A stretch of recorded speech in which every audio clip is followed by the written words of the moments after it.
Am să-i iau de lângă mine pe prietenul Roberto Quaglia, care vine de mult în România, care este scriitor italian, dar a publicat și în România, și alături de el un monstru sacru al SF-ului mondial, domnul Robert Sheckley, prezent în această enciclopedie gigantică lui John Clute, o să o arăt mai târziu în imagine, e așa o cărămită de câteva kilograme, și scriitor britanic Ian Watson, și domnia sa a fost președinte al Societății Scriitorilor de Science Fiction. Există o societate mondială a scriitorilor de science fiction. I shall start from remembering that the first time I met you, it was in San Francisco, and you were bravely defending a refrigerator because there were 3 bottles of whiskey inside. Ooh. You were president of the World Science Fiction Society. Oh, I would never defend whiskey. I prefer wine and beer anytime. I did run a hospitality suite for the Science Fiction Writers of America in Holland, which was raided and emptied. So this is why I would be defending a refrigerator. In this Anticipația, it's a very old collection of stories. It's nearly half a century old, and we restarted it. We started it again, and you have a wonderful story here inside, which is something about a time machine. That's a Wellesian idea, no? And that's a very slow time machine, the one I have here. Wonderful story, really. Thank you. But actually, you were known mostly for your novels more than your stories. Well, this is true, but I love writing short stories, and in fact I've written about 150 of them. And if I had to choose between one and the other, I think I would prefer to write short stories. First of all, because you finish them more quickly and get a more immediate sense of satisfaction. But secondly, you can come slightly closer to perfection, possibly, in a short story, whereas you always feel that you have abandoned a novel rather than finishing it totally. Will the same idea suit to you, Mr. Sheckley? I mean, let me tell you that Cheap Budget, for instance, my thinking, was so much talked about in Romania. I published it in an almanac. It was very difficult to publish science fiction stories 20 years ago, and it was turned around. And then the spy story, the small spice you put on a spaceship and sent to an asteroid also, or the love story on a meteorite again, when a bride-to-be was sent in a box there. So funny stories. They didn't appeal politically, but taken all together, they were important. Another world was drawn in front of our eyes. How do you feel about stories and novels? I've always liked short stories better because a novel, I often feel there's too much room there for me to do what I've learned how to do writing short stories. And as Ian said, you can finish them faster and get satisfaction also. That's an idea to be kept about. Romanians love culture, but you know there are different drawers, niches of the culture, and where to enter. That's the question for right now. You are mostly an essayist, I would say. Your books are kind of essays. Well, the recent book that has now appeared in Romania was a collection of essays, and actually for several years I had given up fiction for essays. Actually, I didn't really know that I was writing essays. I was just writing a piece every month for an Italian magazine. And then I discovered that I had written a book of essays after that it had been published. But now I'm going back to fiction that is more satisfying in a way for me also. I feel that, you know, the time for fiction, for stories, has come back. People need dreams talked about, you know. You need a dream, you enter the dream, there is something inside, a plot, characters turning on. This huge encyclopedia, it will be a battle between both of you, and Roberto and myself will be referees. For instance, Robert Sheckley, page 1000 and something, I don't know, 1096. And you have here 1, 2, 3, 4 columns and a quarter, whilst Jan has only 3, 1, 2, 3 columns. So it's a competition, actually. Yes. Who is more important? Yeah. All writers of the world are here inside this book. Most of them at the very moment when I got this book. Do you feel that your work is important in the civilization, in the culture? Well, I think that it's important as parable or as cautionary tale rather than as prediction as to just what will happen next. So you wouldn't say that, well, I'm important, I did that, people took care. You have a lot of books have appeared with your names. Yes.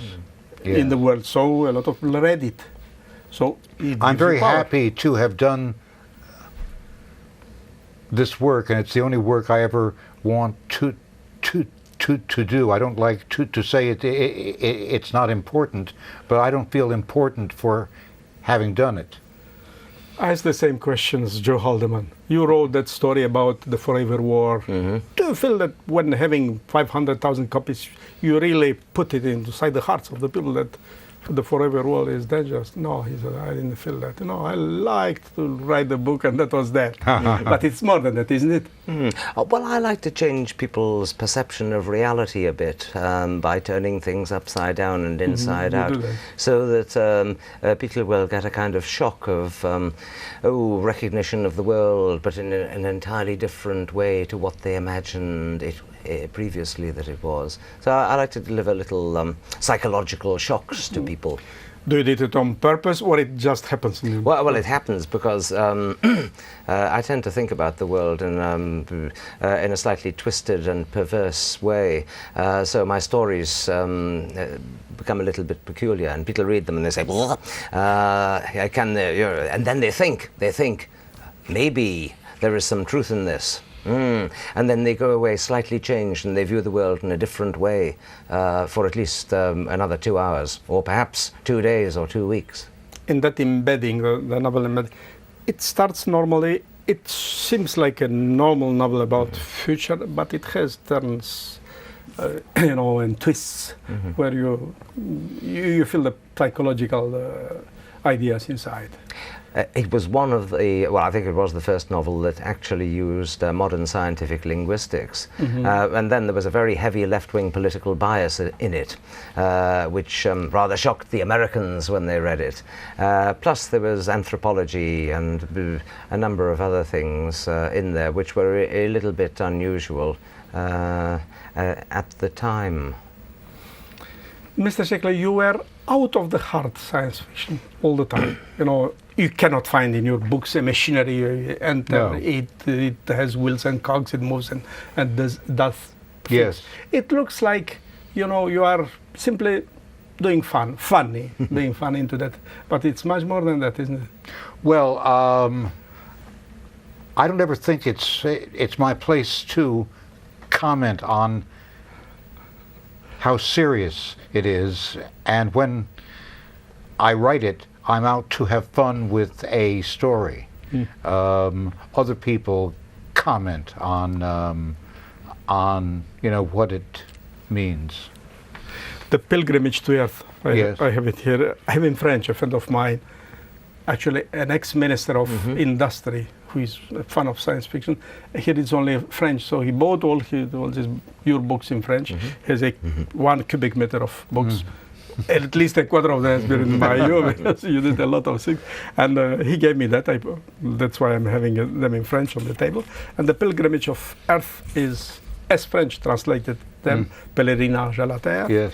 It's a very interesting story, I should say. Will the Earth be like that? Will the Earth be only a holiday place sometime in the future? As Roberto comes here at Atlantic Ron near Chernavod for a funny holiday place, but we're a very serious place. Well, in a sense, sometimes it seems so. Also, if you will allow for the exaggeration that a story, brings.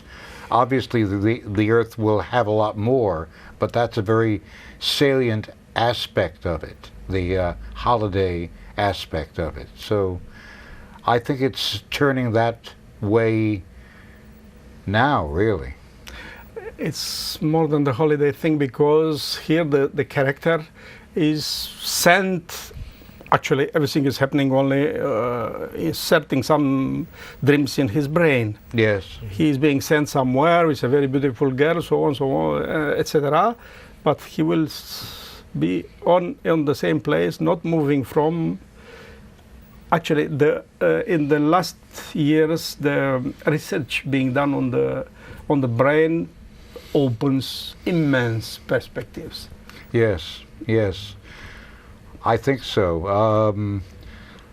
I think that the story idea is a kind of a shorthand way of saying that.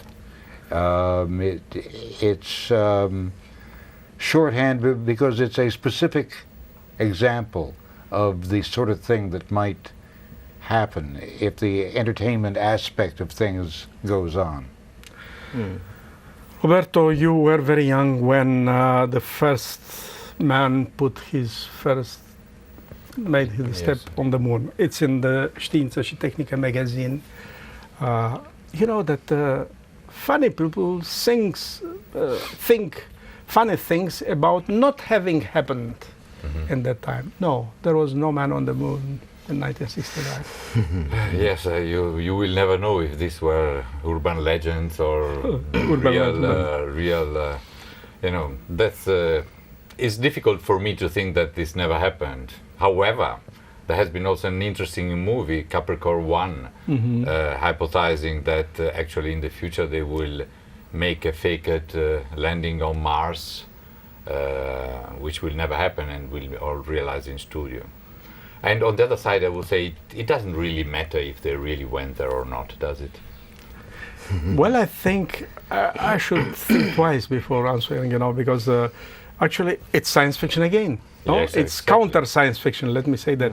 I thought it happened, but I could very well think that it never did. It's just in my brain. You writers did it and put it in the movies. I would use this example, you know, as a sort of pretext, you know, to start to think that actually everything that one could consider real could turn out not to be.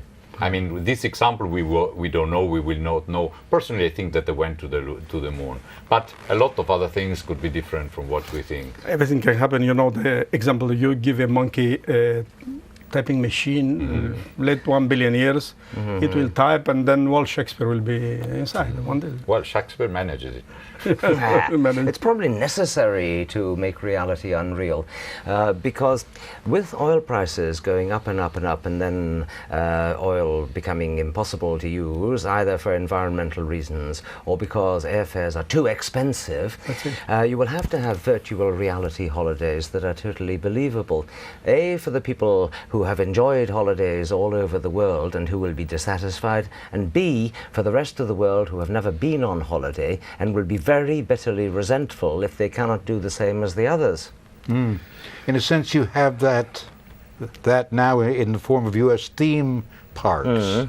You don't have to go all the way to the South Seas from the U.S. You can go to Orlando, where there are replicas built. And there's Venice in Las Vegas hotels Yes, as well, Venice with gondolas. Yes, and Romans are there, and so on and so on. I was there, and I shall never go again. I don't think I prefer books and get things from there than in carton maché, as French say. You know, just In fact, if you go to the real place, there are still usually so many tourist adjuncts and souvenirs and people dressed up that it is preferable not to go to the real place if you wish to experience what the reality was, which tourists seek. Well, let's move things a little bit to technologies. Robert, in a lifetime, you met the telephone was okay. It was before the war yet. But the television came just during the war, the Second World War. Yes, I did not grow up with television. And then look now, think about being in a room and you do not have the telecommand, how I call it? Yes, remote. The remote control, then you feel flabbergasted. Why wouldn't I have it? You know, I'm poor, I don't have it. I look for rooms like that. I don't much like television. Ray Bradbury Yes. says the same thing. Yes, you know, yeah. He hates television. Well, But- it puts a stop to your own writing. Mm-hmm. I think Ray feels that. I know I do. But let me go on. It was television. And then it was the man on the moon. First Yes. the Sputnik and a man on the moon. Yes. And then it was Crick and Watson, the double spiral, Yes. DNA, no? Yes. And then the internet came. Yes. So a tremendous amount of breakthrough in the science and technologies changed completely our lives. Did I don't know if they changed our lives morally or ethically, though. I don't think so. I think we're doing the same thing still. We fall in love, we make wars, we kill people. This is sort of where it's still at, ethically. Will it go on? I Sorry? mean, we shall go on Mars, we shall go further on, we shall take ourselves as we are up there in the sky. Well, we will have to, since so far we are not able to change who we are, although there's a great deal of work now in the psychology of consciousness, which could alter all that, though I don't think so. Before his last days, I met John Brunner, and I asked him several questions. I put them in this science fiction magazine. He was very sad. He was. He said, you know, when young, I thought the future will be bright. I was foolish. It isn't. The world is dangerous. It will be more and more dangerous. It happened 10 years ago when John Brunner Yes, died. yes, no? yes. What do you think? Well, also John Brunner was very unlucky in timing. He wrote his gigantic, wonderful masterpiece, Stand on Zanzibar, Wonderful. about 2 years early. So he received very little money for it. This book is too big. Then, about 2 years later, publishers began to pay $1 million for very big science fiction books. And he suffered from an unfortunate lack of timing for a science fiction writer, economically as regards his career. But I think that all of us science fiction writers perhaps suffer from a lack of timing. So, But Terry Pratchett. Terry Pratchett is a very rich man, isn't he? Probably, I don't know. yeah, but Terry has a desire to stop writing Discworld books twice a year and to write a real science fiction book. Real. Rather than comic fantasy. I don't think he will ever stop. Well, he won't, will stop when God will say. He is that's imprisoned it. by success. Yeah. He's a very important man. What do you think? Will the world be more dangerous in the future? Oh yes, it will be a lot of wonderful nightmares for sure are waiting for us. But you know, there will be virtual nightmares and the real one. The real one maybe they will be completely invisible. I think there is a lot to come, and the fact that it will be pleasant or unpleasant will be it's irrelevant in a way. The interesting point is that the life will be more various and mysterious and surprising, you know. Of course, I would prefer for myself a beautiful future, but I think... Although writing sometimes dystopias, you science fiction writers, you pushed the world to another level. You push the imagination in things to be done, That has happened. Take only the fact that now Norwegians, for instance, have the lifespan of 79.8. Or 104 years ago, the average lifespan was 40. At 40, a man, a woman were old. They were supposed to die. So it's science into that, isn't it? It's progress, isn't it? Or the life isn't worth living, then why should I have? Because up to now you seemed a little bit pessimistic. Pessimism. I think we could thank science fiction for preventing the present from being worse than it is. For instance, George Orwell's 1984 is not a prediction of the future, it is a prevention of that future from coming into existence by sensitizing the minds of masses of readers to that possibility. Yeah, for this part of the world, the work of Orwell was extremely important. We knew by heart 1984, believe me. Really? It was very important. It was passed from mouth to ears. Yes. Not everyone would have read English, but I had read it and I told the story 100,000 times to the people there. So it helped us. Yes. It was of help. The same thing happened with a lot of your stories and novels too. So actually imagination is helping science, which is helping the society go up. Shall we go on Mars one day? Shall we go what? On Mars one day. I think inevitably, I think that we shall. And That's optimism. But I who think is we'll- we? Is it the Chinese? Well, it's humans, and it's very likely NASA, which will be a very uncomfortable trip there, I would think. And of course, once we are there, there's no vegetation, trees, air, water, or anything, so it'll be like a very cold desert. I think we should go there, although I can't imagine what the advantage is. But we shall be there and we shall stay there. Perhaps we'll terraform it We'll terraform. and put up a new atmosphere and get water operating and have a new Earth where we can have new wars and new sadnesses and new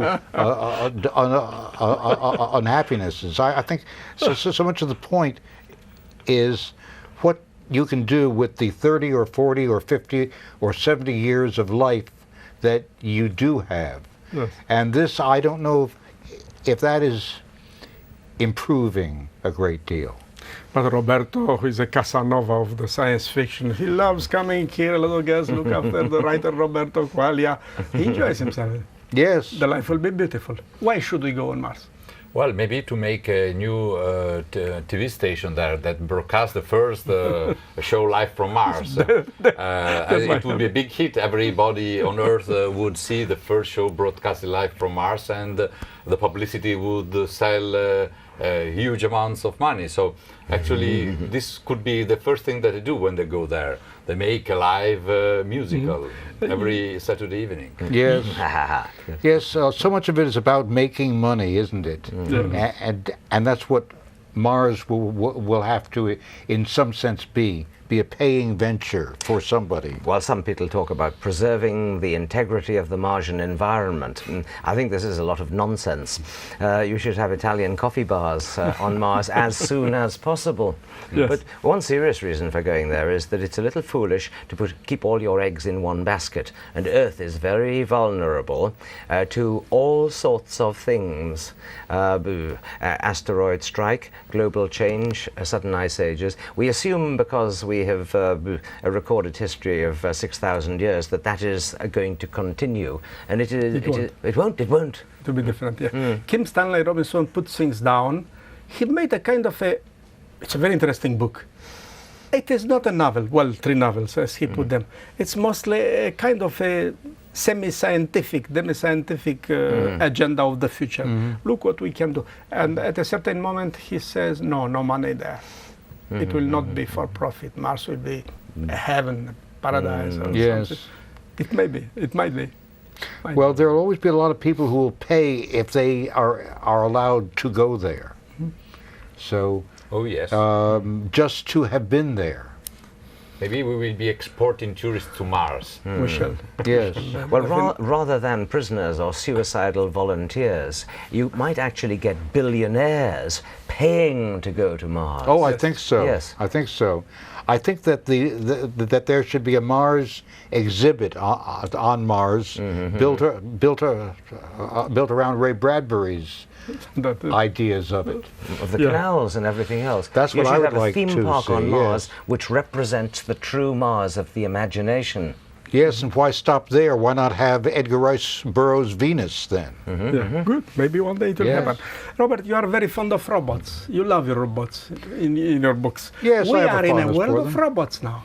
Yes. We have something on Earth like 100,000 industrial robots working Yes. in industries. It's wonderful, very good, very efficient work, good run. Well, but no jobs for blue collars after that, for workers, no? Well, that's only now. As the population falls, as we've been assured that it will, there'll be more need for robotic labor. Without robots we shall not live, shall we? Who knows the answer? Well, actually, the point is that the direction is that one, you know, and I don't know if it can be reverted, if not with a catastrophe. I mean, catastrophe would allow to a minority to continue in a completely new way, and so either we continue with robots and with mechanization and something, or we go back to the Catastrophe, that's a scenario that could happen, but well, we all hope that it doesn't. Let's No, hope it we doesn't. need them now to do the stoop labor that we can't hire people to do, to pick tomatoes and all that. Will they pick tomatoes? Can they, with the 3 fingers and pick the tomatoes? We can make it work. Well, maybe genetic modification will allow in the future tomatoes to be picked by themselves, you know, to That's make it. the That's more little than legs that allow the but we're tomatoes to... somewhere else with this idea.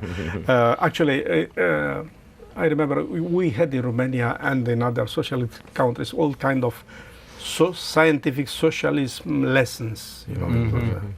And I raised the problem one day. We have now the dictatorship of proletariat. It was Karl Marx said. Yes. The proletariat, the workers should dictate. Well, what's happening now on the world is less and less workers, less blue collars, and more robots.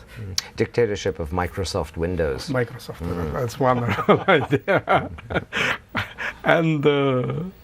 And Japanese robots. What's the name of the robot company in Japan? It's Toshiba, but it's not only Toshiba. But the interesting thing is also that in the future we will have nanotechnological robots. This means invisible robots. So it could be the dictatorship of the invisible robots. You know? We shall have them because 10 years ago, you science fiction writers started saying, writing stories about them. So there will be nanobots. The whole idea goes very far back, though. It goes back at least as far as RUR, Karl Capek, I think, you know, Romson's Universal Robots. Yes. That was written when? In the 1920s, I think. But It will tell you in there. It probably will, it is yeah. in there. It's a lot of it is in there, but I bought it 9 years ago, I think, or 8 years ago, and since then, the science fiction writers put some 300-400 pages over what John Clute and Peter Nichols did. Well, we are working now inside ourselves. We know how to tinker the DNA. Yes, we don't know how to change consciousness. We don't know. That's perhaps one of the next frontiers, I would think. I agree. And to change motivation and to change greed. And then the question is whether you do it voluntarily to yourself out of a menu of possibilities, or whether it is done to you, perhaps without you realizing. Yes. Maybe. But then who's in charge? Who's on top setting up the programs? Well, what's that on top? On top. In science fiction, your books, what do you mean on top? I mean, somebody has to say, A king, an emperor. Or a top scientist, or the head of NASA, maybe. Or a secret occult Yes, somebody always conspiracy. has to say what the program aims for. None of these things have inherent aim. Well, let's go a bit down from the throat down.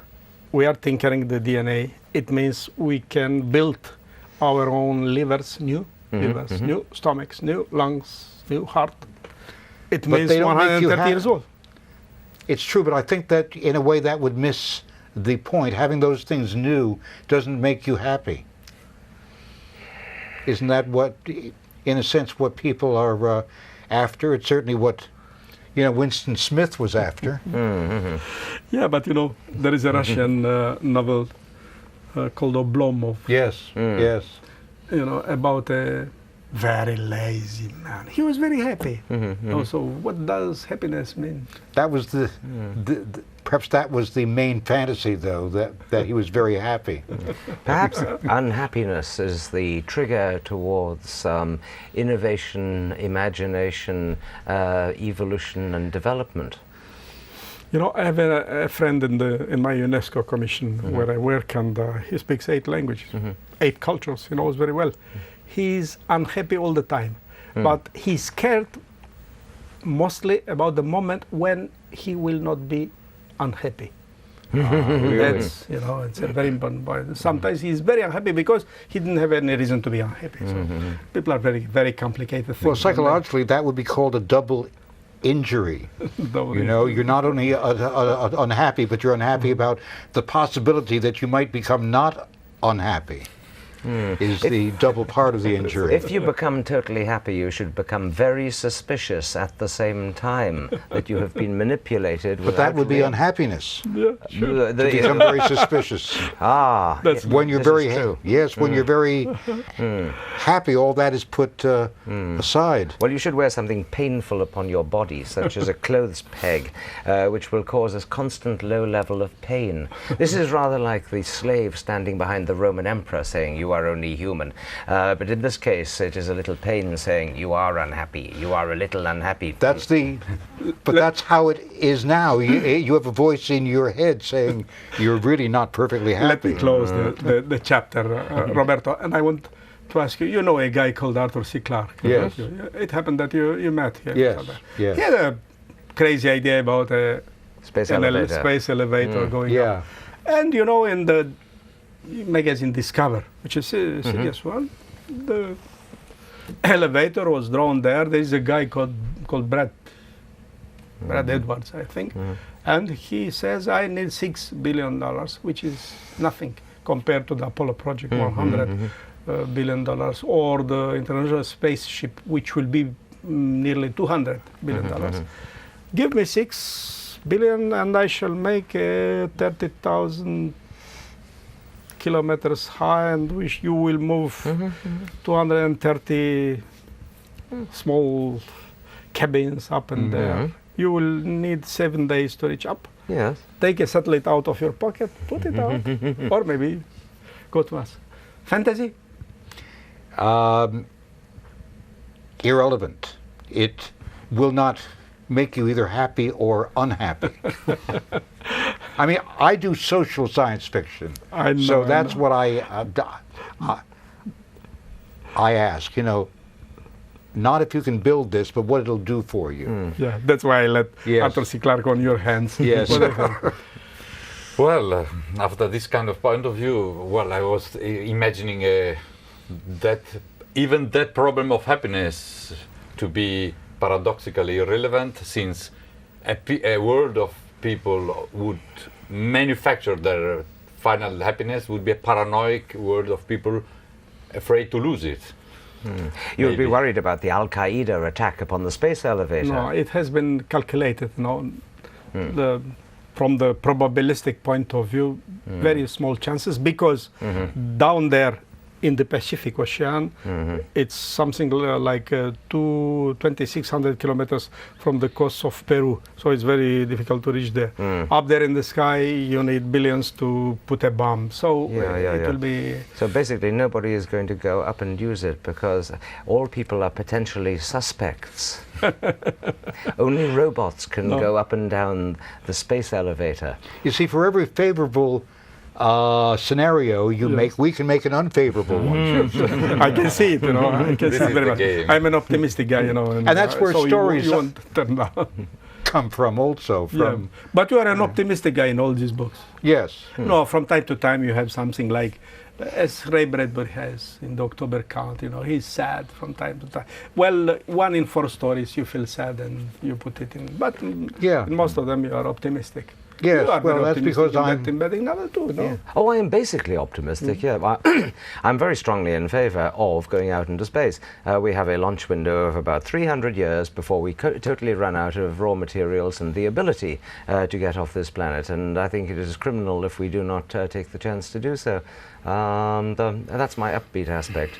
And then there is the other aspect of me, which looks at absurd and surrealistic aspects of modern technology and life. And the two things sort of balance and collide with each other. Let me ask you another question. Do you feel the art is much more and more important to the simple human being? Well, I'm interested more in the artistic aspect than in the scientific one. But when I say artistic, I'm saying I'm talking about effectiveness. If a story gives the emotion that the author planned, I would call that an effective story. Will Michelangelo be forever? Will another Da Vinci come up in the future and draw? Definitely. Yes, I think that Mona Lisa. that there will be more and more developments of way of creating beauty. I mean, beauty expresses itself. I mean, humans express beauty in a lot of forms. Of course, in the past you had artists which had the privilege, in a way, the limit and the privilege of doing only one thing all their life, and if that was their talent, they didn't have distractions that would take them away from that, so that they could reach what we call perfection. Well, now is much more difficult because we have so many distractions that we are not anymore a single person, if we are aware. The question... More education, more culture, and more free time. Is this why the culture, why the arts go more and more on us, fall upon us? Well, more of everything. There will be more of everything. For this reason, Da Vinci and Michelangelo will not be remembered, because either there is more and more of everything, and the human race continues to live on Earth and to evolve and to develop its civilization, in which case no one will remember Da Vinci or Michelangelo, because there will be so many thousands and tens of thousands of other artists who will have gone after them, or the human race becomes extinct and nobody will remember them. In the long term or the medium term, no one will remember. But I don't think so. I don't agree either. No. I think we'll always need our folk heroes, even if they're not remembered for anything special. Right. You mean that we will remember the name Leonardo da Vinci, but we will confuse him with Leonardo DiCaprio. Yes, and I think we will so, say yes. that Leonardo da Vinci, yes, he starred in the Titanic, and he painted the ceiling in the Titanic. Also, Da Vinci didn't have a single aim. He was doing all sorts of it was a very complex figure for the as Renaissance. well as painting. Yeah. Well, we took every aspect out of them. Let me ask you simple questions. Will books be objects to be used in the 22nd centuries? I mean, books smelling, you know, you smell the paper, it's nice, you keep them, you love them. Will they be like that? Will they be different? Will there be books? Yes. Everything will be movie or film or... There will remain a specialist market for books which are excellently produced. They can be excellently produced at reasonably cheap cost because of advances in technology. And you cannot suppress the book collector any more than you can suppress the collector of postage stamps or the instinct to collect butterflies or whatever else. But you do reduce the power of the book when you say that. I think that there will probably be less quality printed books. You will be able to have them generated upon demand and possibly recycled, because it is almost more pleasant to hold an object than to read a screen. But equally, you can have the simulation of a book which you will hold. You will have smart paper which can achieve page 1, 2, 3, 4, 5, 6, so which you will just download into it, and the paper will reconfigure itself. You will have that kind of technology. It'll probably flicker, though. Boom! How pessimistic of you. Shall we have all kind of implants, small electronic bits here and there around the ears? And I don't think that sort of thing will replace the pleasure of reading. I'm not speaking only about reading. I shall put something in here and I shall hear music inside my brain, or I can calculate, the higher speed, and so on and so on. I think it's possible. How much one would want it, I don't know, though. There are always technology enthusiasts who will go for absolutely anything. Yes. So, I mean, there will be people who will have books and movies directly transmitted onto their retinas. And that's a bit like cyberpunk, in a sense, where it's splashed straight into you. Well, yeah, I mean, I saw someone today connecting to the internet on their mobile phone, and I can hardly even see where the mobile phone is. So you have to wear special glasses, I think, to simulate a gigantic screen in front of your eyes. And I personally would prefer a physical gigantic screen. There will be a whole range of responses. Yes. Will you hear a violin, a real one, and a real violin player? Or will there be a synthetic sound which may be even more perfect, being done by a computer? I think that's likely. Real instruments won't last forever, probably. It's just sufficient, a major crisis, and maybe the culture on how to use them could get lost. But, the sound will remain eventually. Or maybe simply, it will develop like that the people playing will, maybe they have even electronic simulation of violins, so that even if they pretend to play, actually the music is coming from a device inside, because it can reproduce music better than the violin itself. So you must train people in future music schools to play silent music perfectly. Yes, there will be pantomime experts, to simulate to play. Let me provoke you to something very concrete. Find a way to solve the political problems of Earth now. You from America send some troops because someone from Texas decided that the Earth has to be turned upside down. So solve it. It's very interesting. You should ask us, when this has been a major field of study for years with no solution. So why should we have one?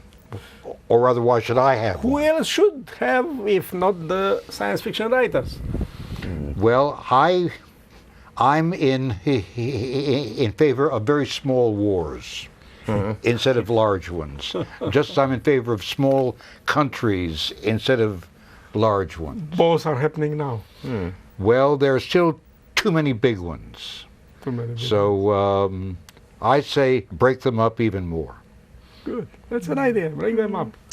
I think the problem is we still have the instincts of Stone Age man and or woman, and we have an immensely more powerful technology. So a world war in the Stone Age time did not do damage to more than a few square kilometers. So I think we've got to kind of deprogram quite a lot of our instinctual behavior, which, so I would set up a world meditation program and found a religion in order to implement this, of which I would be head. Now, L. Ron Hubbard was able to make millions of dollars by setting up Scientology. So I think with Roberto, perhaps we could implement this scheme to the benefit of mankind and the future. Here is a solution, no? Yes, definitely. He is speaking, however, about the benefit of the mankind, which is us, because this would be the advantage of to make money, like Ron Hubbard did. Yes. I don't really think that often we start from the point that we imagine that the solution exists. It may also not exist a solution. I mean, the system will self-organize at a certain point in a certain way. I think that since, in a way, there has been a lot of jumps, of evolutionary jumps in the millions of years, and even in the 10,000s of years of evolution of life and evolution of mankind, at a certain point there has been to probably be a big crisis that either will extinguish everything that we know on Earth, or it will, in a way, project it into an evolutionary jump that can solve the problem in another way. Because I don't see a very, let's say, a very simple way to solve the problem that the Earth experiences now with the tools that we have. You are saying the history is turning all the time, you know, like the it's beyond squirrel in control. I think that it's beyond control. I mean, beyond our control. There is an illusion of control which large governments have. In fact, it is impossible to control anything. It is impossible to control what happens in a war. It is impossible to control the stock market. It is generally impossible to control. Things are happening. And The history is happening Yes. by itself. Yes, things are happening with unknown consequences. Let me just say that between 91 and 2001, we had 10 years of, nearly 10 years of peace, but some small wars, as you said. It was a decade of hope. The simple man, the simple woman could But think, was could strive. you say peace?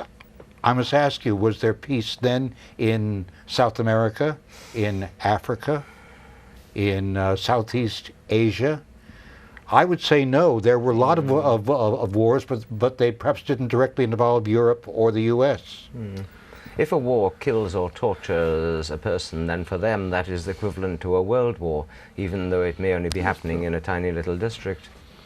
Well, the world is all over. Yeah, That's it. yes. We are now. Are we living now in a village? Increasingly Planest, so. yeah. This, of course, makes it much Planetary more likely that mutant diseases will spread instantly around the world, causing the catastrophe which you fear or secretly desire. But the planetary village is upon us, isn't it? Oh, yes. In a sense, yes. Is this because of the communication? We have the internet. We didn't talk about it. Internet is a very large thing, though I personally think a very imperfect thing. They keep on improving it, but it's very hard to find a manual for the version of it that you have.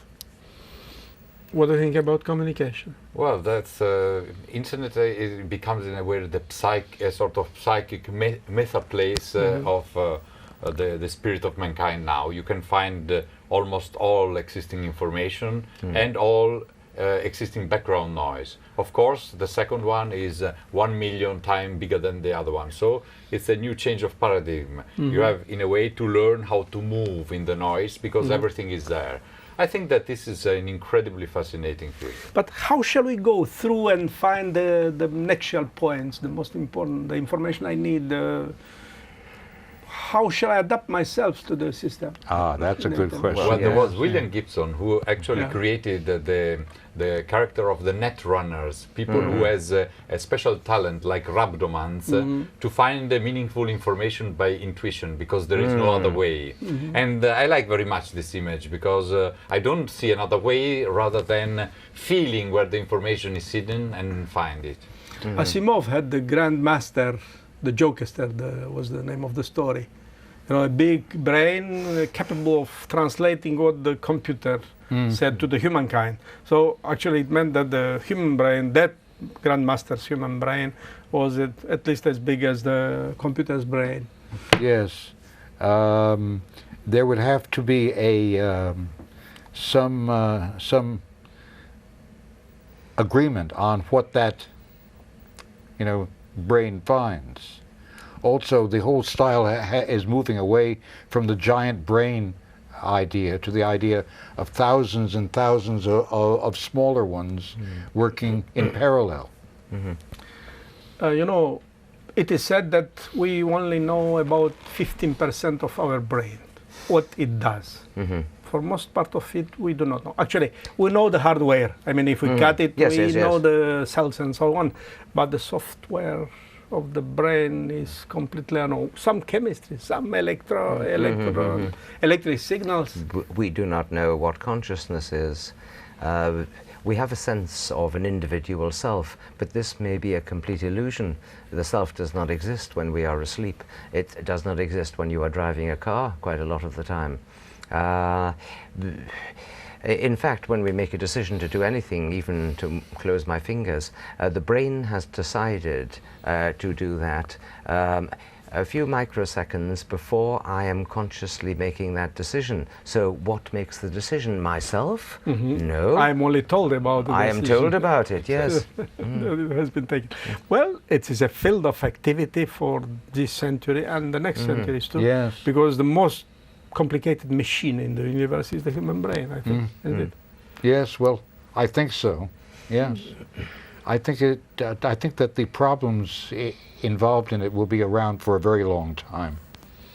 Will electronics be put in addition to that? Shall Well, things probably be yes, but it won't solve anything. The real mysteries are the one that Ian has been now pointing at, the mysteries of awareness, because this is the real gigantic, huge mystery that we experience and that we can't explain. We can't barely describe it, and who knows what is beyond, because this can develop in something else. I mean, this can become mystical talk, but it's interesting.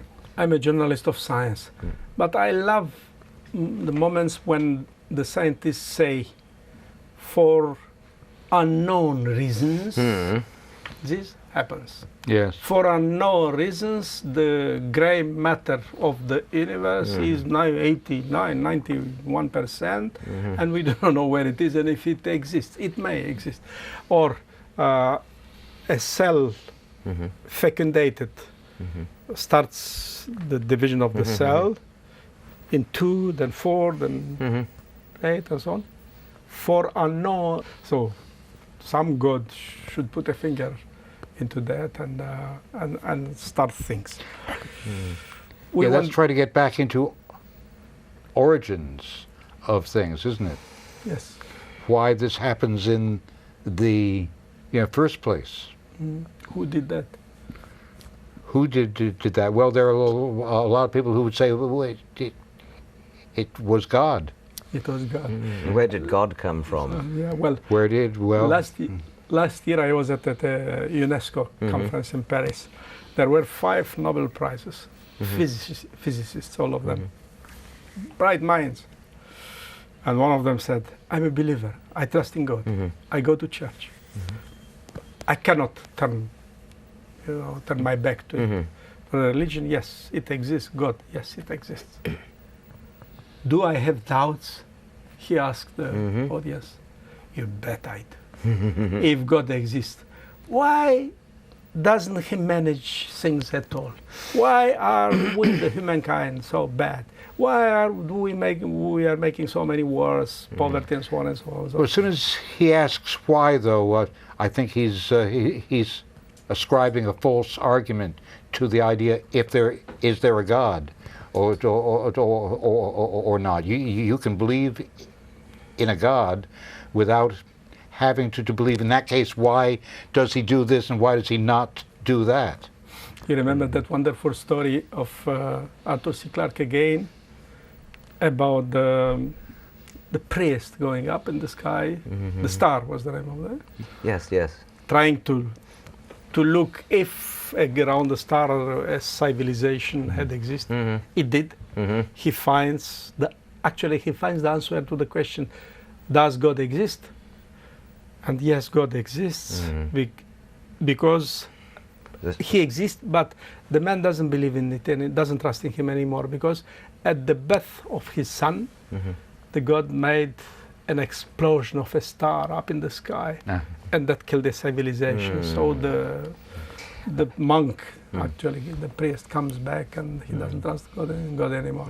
It's possible that God will only come to exist in the far distant future of the universe, when we have evolved and other aliens have evolved into super intelligences which then fuse together and generate a God which perhaps creates the universe from which we have emerged. Maybe it's happening now. Maybe it has happened. And we are one small pocket of free thinkers. We think about ourselves, you know, knitting here in the corner of the universe. It was a very nice evening, gentlemen. I want to thank you. I'm very proud to having had some pages from this John Clute and Peter Nichols encyclopedia, made alive by these two gentlemen here and our friend Roberto Quaglia near us.